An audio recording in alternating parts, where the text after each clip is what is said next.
नमस्कार दोस्तों, उम्मीद करते हैं आप लोग अच्छे होंगे। दोस्तों अभी एक रिक्वायरमेंट है, अर्जेंट रिक्वायरमेंट है और एक अच्छी रिक्वायरमेंट है। और कहा जाए गोल्डन अपॉर्चुनिटी तो शायद गलत नहीं होगा, क्योंकि इसमें इस टाइप की रिक्वायरमेंट बहुत कम आती है। प्रोसेस बहुत फास्ट होने वाला है। ये मान लीजिए 15-20 दिन के अंदर पूरा प्रोसेस कंप्लीट हो जाएगा। एलिजिबिलिटी क्राइटेरिया बहुत ही सिंपल है।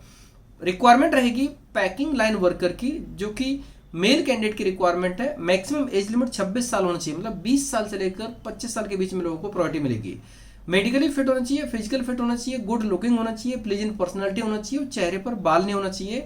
क्लीन शेप उनको रखना होगा, ये रिक्वायरमेंट रहेगी। कम से कम 20-25 केजी वेट आसानी से उठा के एक जगह से दूसरी जगह ले जा सकें, ऐसे कैंडिडेट की रिक्वायरमेंट है। पैकिंग लाइन वर्कर की रिक्वायरमेंट।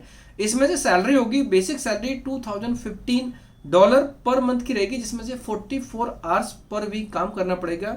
टोटल जो सैलरी ग्रॉस सैलरी बनेगी वो बनेगी $2500 सिंगापुर डॉलर। और इसमें से जो ड्यूटी आवर्स रहेगी 7 AM to 3 PM के बीच में एक शिफ्ट होती है, या फिर 8 AM to 4 PM के बीच में शिफ्ट होती है। पर वीक 44 घंटे काम करना होगा। एक सप्ताह में एक छुट्टी मिलेगी। और उसके बाद जो भी कंपनी के गाइडेंस होंगे, मतलब कि अगर कंपनी को नीड है तो आपको ओटी मिलेगा, नहीं नीड है तो ओटी नहीं मिलेगा, लेकिन मिलता है। ये मान लीजिए यहाँ पर कमिटमेंट नहीं कर सकते हैं, कंपनी के इंस्ट्रक्शंस के हिसाब से, कंपनी को जब भी काम रहता है उसके हिसाब से वो आपको ओटी अप्लाई मीन्स प्रोवाइड करेंगे। ओटी में ओटी का जो पे आउट होता है ना, सिंगापुर गवर्नमेंट लेबर लॉ के हिसाब से वहां पर ओटी मिलती है। ओटी का जो पे आउट होता है नॉर्मल वर्किंग डेज में 1.5 गुना होता है, और छुट्टी वाले दिन ये 2 गुना होता है। पब्लिक हॉलीडेज और जो भी नेशनल हॉलीडेज होते हैं उसमें से ये डबल होता है, और नॉर्मल डेज में 1.5 गुना होता है। मतलब कि 1.5 टाइम्स, अगर 10 जो भी सैलरी बनती है उसका 1.5 गुना हो जाता है। ठीक है, ये सैलरी रहती है। और यहाँ पर उनको जो काम करना होगा सेंट्रल किचन पैकिंग लाइन में काम करना पड़ेगा, जहाँ पर उनको सॉस पॉट्स उठाने पड़ेंगे, ले जाने पड़ेंगे एक जगह से दूसरी जगह।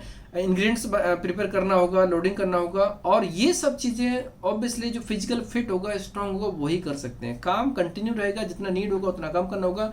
और बेसिक तो बेसिक है, मतलब आपको अगर ओटी भी नहीं मिलता तो भी आपको 2500 आराम से मिलने वाला है। तो रिक्वायरमेंट काफ़ी अर्जेंट है, यंग लोगों की रिक्वायरमेंट है। और इसमें से इंडिया के किसी भी स्टेट के लोग अप्लाई कर सकते हैं। अर्जेंट नीड है, जो लोग भी इंटरेस्टेड है टीम को कांटेक्ट कर सकते हैं। यहाँ पर सबसे इंपॉर्टेंट चीज़ है कि सिंगापुर का काम बहुत फास्ट होता है। सिंगापुर का काम विद इन 15-20 डेज हो जाता है। अगर आपको एम्प्लॉय ने सेलेक्ट कर लिया तो ये मान लीजिए आपका वीज़ा अप्लाई तुरंत हो जाएगा, इसमें बिल्कुल भी देर नहीं लगती है। और आपको पता ही होगा कि सिंगापुर का रिजल्ट हमारा बहुत शानदार है। अभी तक कोई भी सिंगल वर्क परमिट या आसपास रिफ्यूज नहीं हुआ है अभी तक। और सबसे इंपॉर्टेंट चीज ये होती है कि जो डॉक्यूमेंटेशन होता है वो आपको पता ही है कि हम लोगों का डॉक्यूमेंटेशन काफी परफेक्ट होता है। सिंगापुर वर्क परमिट एज पास टीपी एक भी सिंगल वर्क परमिट अभी तक, एक वीजा अभी तक रिफ्यूज नहीं हुआ। तो जो लोग भी इंटरेस्टेड हैं टीम को कांटेक्ट कर सकते हैं। डॉक्यूमेंट्स में पासपोर्ट का फ्रंट और back colour scan copy, passport size photo, resume, experience certificate, academic certificate, ये सभी एक पीडीएफ में बनाकर भेजेंगे। ईमेल कर सकते हैं, व्हाट्सअप कर सकते हैं, और फिर टीम को कांटेक्ट कीजिए। वो आपको, अगर आपके डॉक्यूमेंट शॉर्टलिस्ट होते हैं तो आपको अपडेट करेंगे, और फिर आप प्लान कर सकते हैं। अगर आप सेमिनार में आए हो, ऑफिस में कभी विजिट किया हो, या फिर आपको कोई स्ट्रॉन्ग रेफरेंस मिला हो, तो आप ऑनलाइन एग्रीमेंट भी कर सकते हैं। मेन चीज ये होती है ऑनलाइन एग्रीमेंट में कि अगर ट्रस्ट है तो ऑनलाइन एग्रीमेंट कर सकते हैं, और अगर ट्रस्ट नहीं है तो ऑफिस विजिट करना कंपलसरी है। दोस्तों यहाँ पर मैं एक बात बताना चाहूंगा कि सिंगापुर हमारे पास में रेगुलर रहता है। अभी बीच में नंबर थोड़े कम हो गए, उसका रीजन है कि एसएससी का कोटा बहुत कम हो गया, इसी वजह से अभी आपको ये नंबर्स बढ़ने वाले हैं बहुत जल्दी, क्योंकि हम और भी सेक्टर्स में काम करने वाले हैं, जैसे मरीन सेक्टर है और भी कई सेक्टर है जिनमें हम लोग और भी काम करने वाले हैं। तो वो रिक्वायरमेंट्स भी हमारे पास में आने वाली है। कोई भी कैंडिडेट इंडिया में किसी भी स्टेट का हो, अगर सिंगापुर जाना है, एक बार हमारे ऑफिस में जरूर विजिट करें, या तो ऑफिस में विजिट करें या फिर सेमिनार में विजिट करें।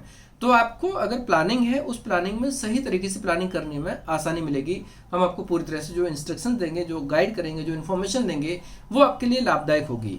और रिक्वायरमेंट जब भी आती है, आप नोट करना हमेशा, रिक्वायरमेंट 1 डे या 2 डे रुकती है, ज़्यादा नहीं रुकती। कभी कभी सेम डे क्लोज हो जाती है, क्योंकि उनके पास में हजारों हजारों तो गलत बोल दिया, सैकड़ों एजेंसीज होती हैं जो काम करती हैं, जो बांग्लादेश में है, तमिलनाडु में है, और फिर फिलीपींस में है, इंडोनेशिया में है, अलग अलग कंट्रीज, मलेशिया में, वियतनाम में है, चाइना में है, अलग अलग कंट्रीज में एजेंसीज होती हैं। उनके पास रिक्वायरमेंट जाती है, जैसे रिक्वायरमेंट जाती है किसी न किसी के पास में रेडीमेड होते हैं, तुरंत भेज देते हैं और वैकेंसी क्लोज हो जाती है।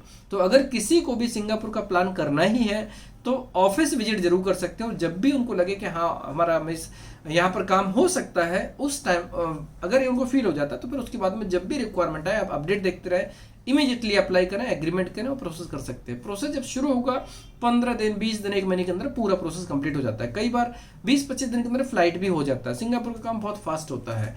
एसपास में भी 1.5 महीने 2 महीने के अंदर फ्लाइट होने के पूरे चांसेस होते हैं। तो जो लोग भी इंटरेस्टेड है टीम को कॉन्टेक्ट करें। दोस्तों ये वैकेंसी कैसी लगी, अगर आपको पसंद आई तो आप दोस्तों में क्लासमेट्स कलीग को शेयर कर सकते हैं, जिससे कि जो एलिजिबल होंगे, रेलिवेंट होंगे, इंटरेस्टेड होंगे, वो इसमें अप्लाई करके इस गोल्डन अपॉर्चुनिटी का लाभ ले सकते हैं। धन्यवाद।